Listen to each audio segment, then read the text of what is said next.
If you're interested in what I look like in real life, then make sure you check out my Instagram at Joe the Insomniak.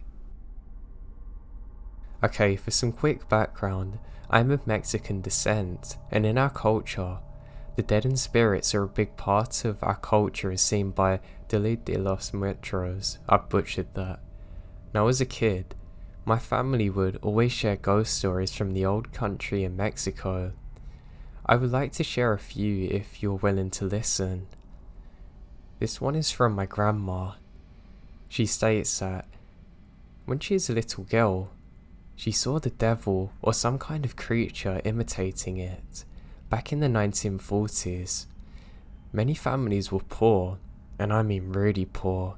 She lived in a poor village in Guerrero, and to go to the bathroom, you literally had to take a trip to the forest, even at night in pitch black darkness, with only the stars and moonlight to guide you. She was there peeing when she walked back home, and she suddenly heard what sounded like a parade of horses coming her way. Of course, that was not possible as it was complete darkness. No one travelled the roads at the time. She saw a figure on top of a single horse, and she said he didn't look up, just told her something and kept going before disappearing quickly after. When she arrived home, her mother saw her hair standing up on end. Now this meant that there was some kind of evil presence in her village. And now another story. She encountered the famous weeping woman, La Lorena, in a similar situation while out in the woods at night. She said a woman who was half white and half shadow was walking down a dirt road while crying, giving out lament sounds. She couldn't see her face and she didn't seem to have any legs. Now this is my mother and father. In Mexico and other places in Latin America, there are many accounts of gnomes and evil nature spirits such as shapeshifters, forest imps, and fairies. My mother told me the story of her sister who had a baby daughter one night. My aunt was sleeping. They lived in a village near forest, and apparently she saw a little child walk around making noises. She had a young son, but he was sleeping in his room. This girl was a newborn child, and shouldn't be able to walk yet. She had no idea whose child this was. She called the child thinking it was her son, and it ran towards her room and under her bed. When she looked down getting ready to scold this child, which she thought was her son playing in the late hours of night, there was nothing there. In Mexico, it is believed that gnomes can kill and take the souls of children. This almost happened to my father. He was getting ready at my grandmother's house playing in the yard as a kid. Apparently they were going out later, but she had many trees. When suddenly he saw a bunch of children on the tree top calling his name, gesturing him to come up. His grandma said that he could play with kids, but of course, she saw nothing up there and held him inside because she knew what it was. She said some prayer completely freaking my dad out and said he's not allowed to go outside again. In another instance, though, unfortunately, he was playing with his baby cousin sitting in a baby chair when suddenly his cousin just dropped her head like that and went to sleep and passed away. My dad called over his aunt, and when examining her, they found marks on her neck, as though she's attacked by an unseen force. My mother said that her father and a neighbour were enemies, but there was something about this neighbour that scared the locals. There were many rumours and claims that he was a Nahual, but this is so. Apparently when the house was sold, they found hidden within a book of spells, witchcraft and Satanism, and other horrible stuff. Finally, the last story to tell, it involves ghosts from the Mexican Revolution. My mother was a young girl. This is basically a repeat of my grandmother's story, but she went out to use the bathroom at night, and when she looked up, she saw a man dressed in Revolutionary era clothing sitting on a rock. No one was out at those times. He had an old Mexican Revolution type sombrero and just looked in my mum's direction but had no face, just a silhouette. She got up as fast as she could and ran back inside. It is said in her village that a Mexican Revolutionary guerrero soldier was executed in that spot, hanging from a tree. This was common in the time as most revolutionaries were either hung or had a firing squad execute them.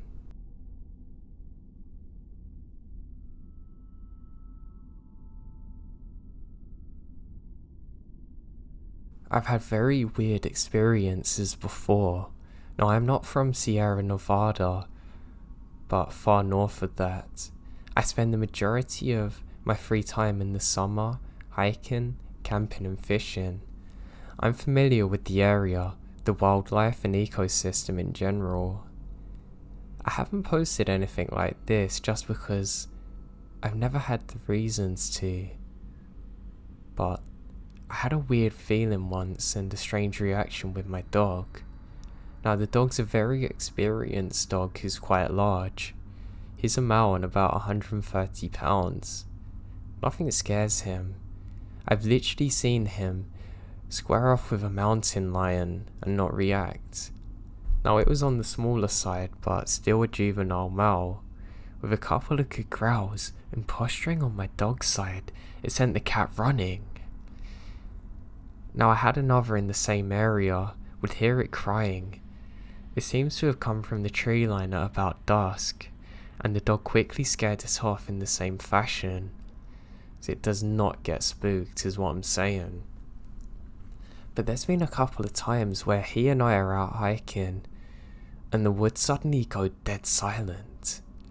Normally I'm assuming it's a predator or something, or maybe people. But those couple of odd times where he's completely fearless normally and happy, he suddenly whimpers and cowers next to me, standing on edge, clearly terrified. I should mention that a dog that size leaning on me can make me sort of want to fall over. He's nearly sent me down the side of a mountain before. Now, when this happened once, I heard a strange clicking sound that I couldn't explain. It's almost like it sent shudders through my body. But I'm not talking about a fear, like actual shudders, like when a sound's so loud that it passes through you. The one time this happened, I literally sprinted for my life. And it was almost like the second I passed a certain tree, the sound immediately continued like nothing had changed. That's the part that scares me the most. How can the sound turn off then on again so suddenly? I wouldn't have been so terrified if my dog wasn't so afraid, but that's what freaks me out.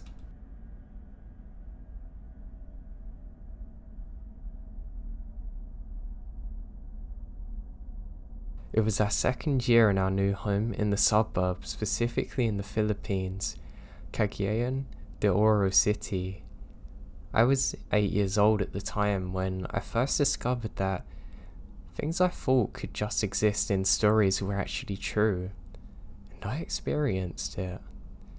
It was a Sunday afternoon, and when we are told to get our butts moving because we're going to go to the mall, I'm really excited and happy that after a long weekend, I got to spend a day at the mall playing at the arcade, so normally I would get excited and active. I took a shower and was so loud and noisy that little did I know, things were about to go wrong. I was asking my babysitter if she saw where my shirt had gone, and she pointed to the left side. And when I tried to look towards where my shirt was, my head slightly tilted to the right. Now, it didn't bother me at first. I tried to move my head straight, but as to my inconvenience, a very sharp pain took to my neck, and slowly I couldn't do anything but tilt my head to the right. I shout to everyone in the house for help, and the babysitter rushes over to me. At first I thought she's gonna take this as a joke, but she realizes I'm in pain. So what we did was went to my grandmother's sister to check on me, and she replied that it's him, ma Dwian, and was annoyed by my antics and that I was being too noisy, so slapping me was enough to make me realize my rudeness.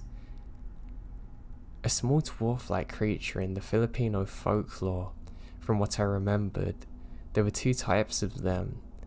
The one that is mostly good, and evil being the other, and to my stupid luck, I annoyed the bad one. After we visited my grandmother's sister, we eventually went to the mall and ate at KFC. I specifically remembered what I ate, and it was spaghetti. After that we went home. A few days later, I could tilt my head a little bit more to the other side and look like a normal person. My mum heard what was happening to me and told my babysitter to offer a black native chicken as a peace offering. Then a day later, things go back to normal. After the encounter, we let our house be blessed by a Magamat, which is a witch doctor that specialized on dealing with things instead of hurting them. And nothing bad or paranormal happened since then.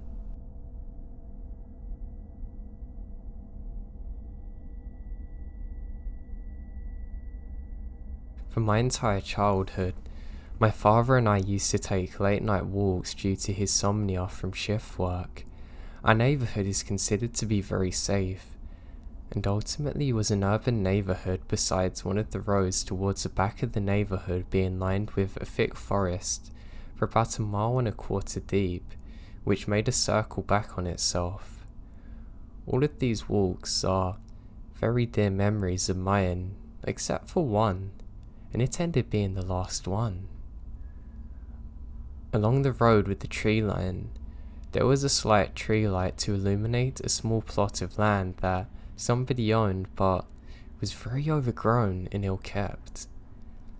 It was very common for us to walk this road to enjoy the sounds of the forest, the lack of illumination, and the ease of circling back. One ordinary night as we are walking and making conversation, my father abruptly stops, pulls me closer, puts a hand over my mouth, crouches with me, and points towards a single illuminated plot roughly 100 yards away. At first, I don't see anything. I think he's pulling my leg, but as I began to look into the forest, I see a very small humanoid figure, roughly 3 feet in height, scrawny with long limbs. It almost materialized out of the bush line and cautiously takes in its surroundings before signaling towards the bush.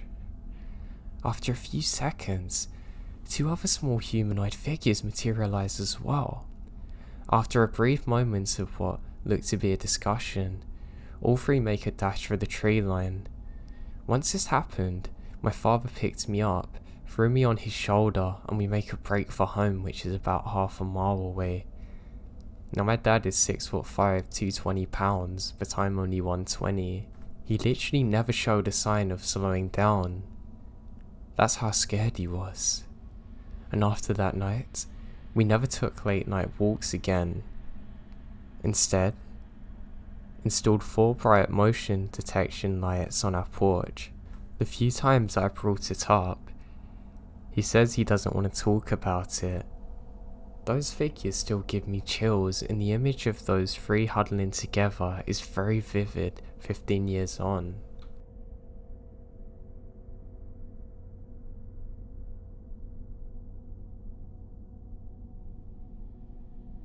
I didn't see anything, but I've had a few weird experiences out in the woods. I live near the eastern Sierra Nevada mountains. I hike up there pretty much from May to October.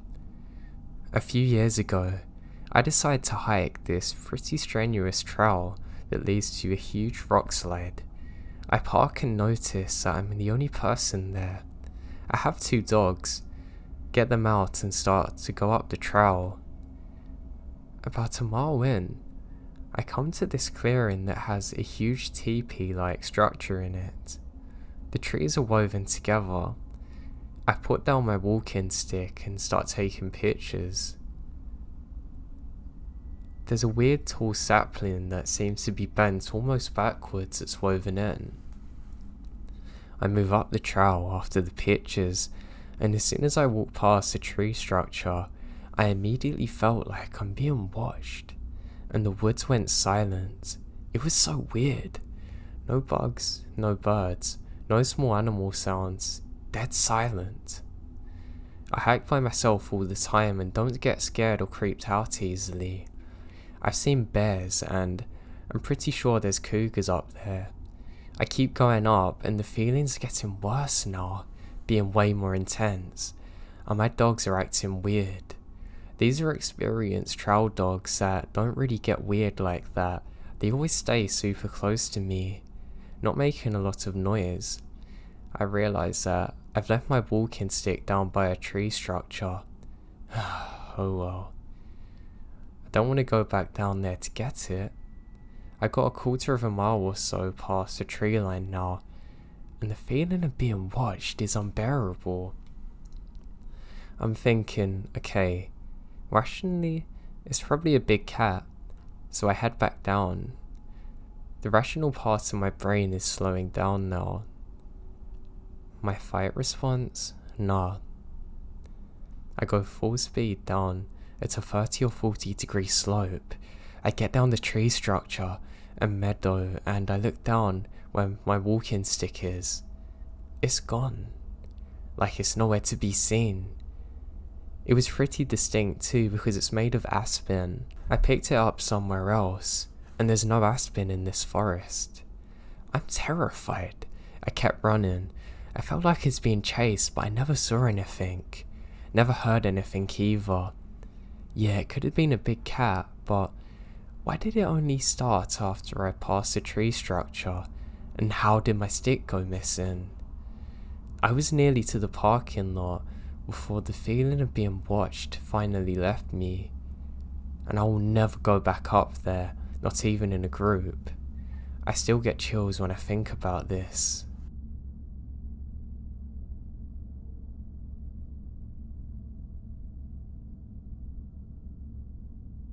When I was about 7 or 8, every morning when I would wake up, I would go into my grandma's room and lay in bed with her until she got up. One morning, I'd go in, get some blankets and lay down with her, when I look over to the dresser, and in front of the closet, I kid you not, there's 2 6 to 8 inch men. I just stared at them and froze because I was terrified. I finally closed my eyes hard and hoped they would go away. After a couple of seconds, I opened them up and they're gone. I always wondered if what I saw in my mind was real, but I can picture it so vividly. Even what they were wearing. One had a red shirt, one had an orange shirt, and to this day, I'm now terrified of gnomes.